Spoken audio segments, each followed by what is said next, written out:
आरकेपी online classes में आपका स्वागत है। बेटा आज करेंगे हम विराम चिन्ह। क्या करेंगे? विराम चिन्ह। विराम चिन्ह ध्यान से देखिए, चिह्न। पहले इस शब्द को देखिए, हम लिखा जाता है चिह्न लेकिन बोला जाता है चिन्ह। ये हमारी गलती है बेटा, हम इसको चिन्ह ऐसे बोलते हैं। ये हम गलती से बोलते हैं, जो सबके जबान पर चढ़ चुका है, लेकिन यह लिखा जाता है चिह्न लेकिन बोला जाता है चिन्ह। ध्यान देना है इस चीज पर, ठीक है। अब हम चलते हैं शाब्दिक अर्थ पर। विराम चिन्ह का शाब्दिक अर्थ क्या होता है? ठहरना, ठहराव या आराम। विराम का मतलब ठहराव या आराम, मतलब रुकने या ठहरने के लिए जिन चिन्हों का, जिन निशान का हम प्रयोग करते हैं उन्हें विराम चिन्ह कहते हैं। यानी कि पढ़ते या लिखते समय हम जिन ठहराव के लिए अपने भावों को व्यक्त करते वक्त जिन जिन चिन्हों का प्रयोग करते हैं उन्हें हम विराम चिन्ह कहते हैं। जैसे एक सेंटेंस से देखेंगे, हम एक शब्द लेंगे, रोको, रोको मत जाने दो। ध्यान दीजिए, रोको मत जाने दो। हमने अल्प विराम लगाया यहाँ, रोको मत, फिर हम रुके, जाने दो। फिर लिखेंगे रोको मत जाने दो। ध्यान दीजिए, रोको मत जाने दो। इस वाक्य का अर्थ कुछ और हो जाता है और इस वाक्य का अर्थ कुछ और हो जाता है। रोको मत यानी कि उसको रोकिए मत, आप जाने दीजिए। और यहाँ रोको मत जाने दो यानी कि जो जाने वाला बंदा उसको रोक लो, मत जाने दो। तो ये विराम चिन्ह इतना प्रभावशाली होते हैं कि इनका प्रयोग उचित स्थान पर किया जाता है। अगर हम इनका प्रयोग उचित स्थान पर न करें तो अर्थ का अनर्थ कर देते हैं। हम जो चाहते हैं वह अर्थ नहीं दे पाएंगे फिर, ठीक है। तो ये विराम चिन्ह कितने प्रकार के होते हैं? वैसे तो बेटा ये बहुत, जैसे जैसे कक्षा का स्तर बढ़ता है या 12वीं के बाद जब हम पढ़ते हैं तो इनके भेद और बढ़ जाते हैं। लेकिन हम मुख्य रूप से 14 चिन्ह करेंगे आज। हम कितने करेंगे? 14 करेंगे। उनमें से पहला है पूर्ण विराम। पूर्ण विराम यानी कि पूरी तरह से रुकना, जहां पर पूरी तरह से ठहर जाना, पूर्ण विराम। ये देखिए, जब भी हम कोई वाक्य लिखते हैं और जब वह वाक्य पूरा हो जाता है या हम जब बोलते हैं, बोलते बोलते जब हम जो कहना चाहते हैं वो बातें पूरी हो जाती हैं तो हम वहां पर रुक जाते हैं, ठहर जाते हैं, वहां लगता है पूर्ण विराम, ठीक है। मोहन एक अच्छा लड़का है, उसके बाद क्या लगेगा? पूर्ण विराम। फिर है अल्प विराम। अब अल्प विराम का मैंने आपको यहाँ समझाया कि हम अल्प का मतलब थोड़ा और विराम मतलब ठहराव, जहां पर हम थोड़ा सा रुके। पढ़ते वक्त या किसी के साथ बातें करते समय हम अपनी वाणी में जहां पर या लिखने में जहां पर थोड़ा सा विराम देते हैं वहां पर अल्प विराम होता है। बेटा अब करेंगे हम अपूर्ण विराम। अपूर्ण विराम का मतलब क्या होता है? उपविराम। उपविराम यानी कि विराम चिन्ह का छोटा, जहां भी उप शब्द लग जाता है समझो वह जिसके आगे लगा है उससे छोटा हो जाता है। उप विराम, उप प्रधानाचार्य, उप राष्ट्रपति, ये ऐसे उदाहरण हैं कि वो उनसे एक स्टेप छोटा हो जाता है। ऐसे ही ये क्या है? अपूर्ण विराम या उप विराम चिन्ह, ठीक है। अपूर्ण का मतलब जो पूरा नहीं हुआ है, यानी कि हम एक बात कहना चाहते हैं, जैसे सूर्य उदय हुआ, चिड़िया चहकने लगी और हम काम पर चले गए। अब सूर्य उदय हुआ, फिर अपूर्ण विराम, 2 डॉट, उसके बाद चिड़िया चहकने लगी और हम काम पर गए। समझ में आ गई? यानी कि एक वाक्य में हम 2-3 वाक्य कहना चाहते हैं और जहां वो छोटे छोटे वाक्य जुड़ते हैं वहां पर अपूर्ण विराम होता है, ठीक है। फिर आगे है आपका अर्ध विराम। अर्ध विराम का मतलब होता है बेटा, हम जो वाक्य बताना चाहते हैं, जो बात कहना चाहते हैं और वह बात वहां तक आधी आ गई है, हम उससे पहले लेकिन की का ज्यादातर प्रयोग करते हैं। या तो हम इसका प्रयोग करते ही नहीं, अर्ध विराम चिन्ह का प्रयोग हम नहीं करते, लेकिन अगर करेंगे तो वहां पर की, लेकिन, किंतु, जैसे, यानी कि मिश्र वाक्य और संयुक्त वाक्य लगभग इसके अंतर्गत आ जाते हैं।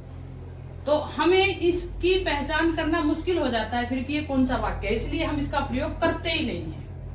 आपको ये बहुत कम मिलेगा, ठीक है। और एक बात और बेटा, उपविराम चिन्ह का प्रयोग हम संवाद लिखते वक्त, कहानी, नाटक जहां होता है ना नाटक, वहां पर जैसे राम ने कहा तो राम लिखा, उसके सामने उसके जो कहे हुए शब्द कि भरत तुम जाकर के राजगद्दी संभालो, तो ये राम ने कहा, यानी कि अपूर्ण, ये पूरा नहीं हुआ है, ये और चलेगा। समझ में आ गई? तो ध्यान रखना है, मैं ये चीज भूल गई थी बताते हुए। उदाहरण चिन्ह कहाँ प्रयोग होता है? जहां पर किसी के द्वारा कही गई बातों को ज्यों के त्यों कहना, और जो के त्यों कही गई बातों को जब हम बंद करते हैं तो उनमें हम उदाहरण चिन्ह का प्रयोग करते हैं। और दूसरी बात, उदाहरण चिन्ह दो प्रकार का होता है, इकहरा उदाहरण चिन्ह और दोहरा उदाहरण चिन्ह। दोहरा उदाहरण चिन्ह तो किसी के द्वारा कही गई बातों को ज्यों के त्यों लिखने में काम आता है, और इकहरा उदाहरण चिन्ह किसी को उपाधि दे दी गई है या कोई चीज जो विशिष्ट है उस व्यक्ति के लिए, उसका गोत्र है जो उसके साथ लगता है, ठीक है। तो विशिष्टता को दर्शाने के लिए हम इकहरा उदाहरण चिन्ह, इकहरा एक है, दोहरा दो है, यानी कि ये देखिए एक एक है, एक इधर से, यानी कि इसको हम बंद कर, तरीका होना चाहिए कि यहां से ऐसे किया और ये हमें ध्यान देना है कि ये नीचे की तरफ होंगे और ये ऊपर की तरफ होंगे। ये नहीं कि हम ऐसे कर देंगे और ऐसे कर देंगे, बंद की हमने तो बंद कर दिया, नहीं, बंद की कहां से करेंगे? ऊपर की तरफ से ही नीचे लेकर के। इसको 66 और 99 भी कहते हैं, 69 या 66, 99, ध्यान रखना है। आगे देखिए लाघव चिन्ह। लाघव चिन्ह इस शब्द के अर्थ को जानिए कि जो लघुता को प्रदर्शित करता हो, लघुता को दिखाए। जैसे डॉक्टर, अब पूरा डॉक्टर लिखने की बजाय हम ये डॉ लिखा और आगे हमने चिन्ह लगा दिया लाघव चिन्ह। ये बिंदी नहीं होती है, लाघव चिन्ह होता है, ध्यान रखना। जैसे रामकृष्ण परमहंस वरिष्ठ माध्यमिक विद्यालय लिखते हैं ना, रा के आगे और क्री के आगे, तो वो क्या है? वो लाघव चिन्ह है, ध्यान देना है आपको। फिर है आपका निर्देशक चिन्ह। क्या है?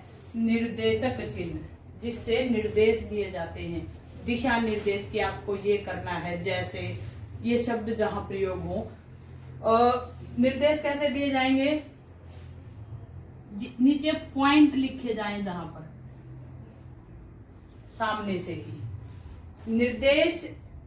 निर्देशक चिन्ह और योजक चिन्ह में एक अंतर होता है बेटा। ये छोटा होता है, ये बड़ा होता है और लंबा होता है। इसके नीचे निर्देश लिखे जाते हैं, मतलब दिशा लिखे जाते हैं या कोई सब पार्ट लिखे जाते हैं, भेद लिखे जाते हैं, लेकिन ये जोड़ने वाला काम करता है, जैसे माता और पिता।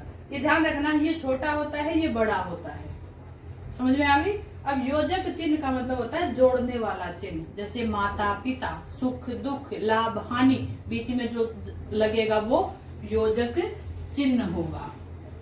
लाभ हानि, अब ये क्या है? बीच में योजक चिन्ह है, जोड़ने वाला चिन्ह है, ठीक है।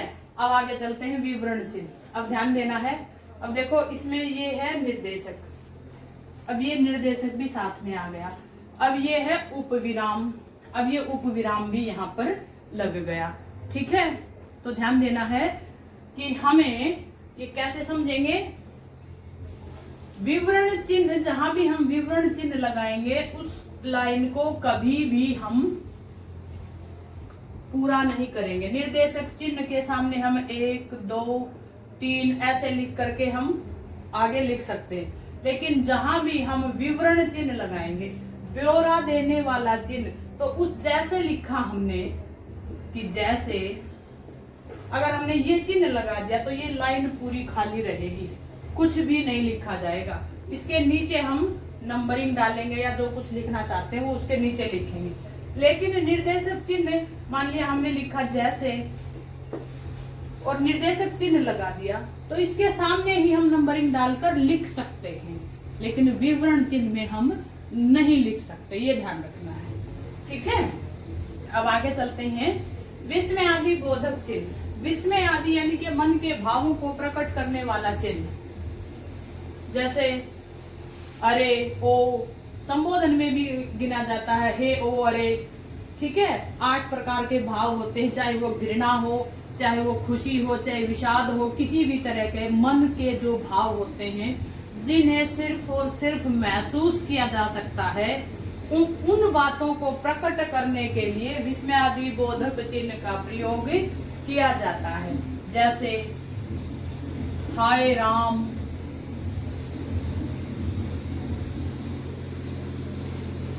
विस्मय आदि बोधक चिन्ह। बेचारा बूढ़ा मारा गया, बेचारा बूढ़ा मारा गया। अब ध्यान रखना है बेटा, अब तो आएगा पूर्ण विराम यहाँ, लेकिन जो हमने शुरू में जो भाव प्रकट किए हैं उन भावों के पीछे आएगा विस्मय आदि बोधक चिन्ह। ठीक है, अब चलते हैं हम संकेत सूचक चिन्ह के ऊपर। संकेत सूचक क्या होता है कि संकेत दे दिया गया हो, जहां पर संकेत सूचक यानी कि इधर से जाइए या हमें पहले से ही निशान लगा हुआ मिलता है तो वो क्या होता है, संकेत सूचक चिन्ह होता है।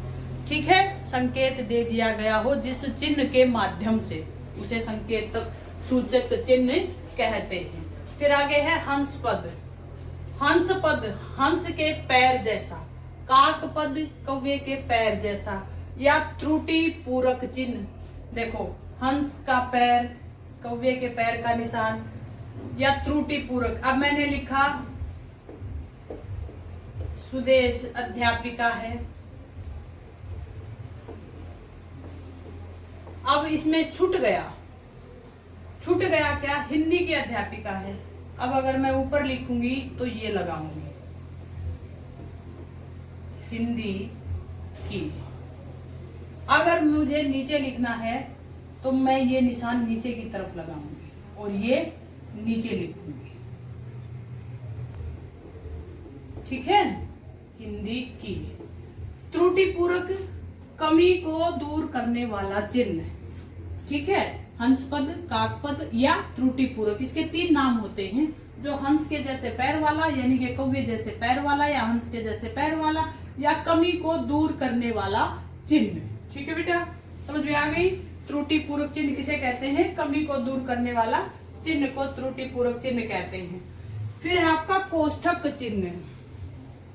कोष्ठक, कोष्ठक होती है बेटा, एक तो ये होती है और एक ये होती है और एक ये होती है। ठीक है, ये आपकी कोष्ठक होती है। ज्यादातर प्रयोग हम इसका करते हैं कोष्ठक में। इसे मंजली कहते हैं, इसे बड़ी कोष्ठक कहते हैं। समझ में आ गई। अब कोष्ठक का मतलब होता है हमें कोई भी बात लिखनी है, जैसे मुझे शक्ति देना। अब मुझे शक्ति शब्द यानी कि किसी को समझ में नहीं आता हो तो मैं यहाँ पर लिख सकती हूँ ताकत, ये कोष्ठक बंद करके।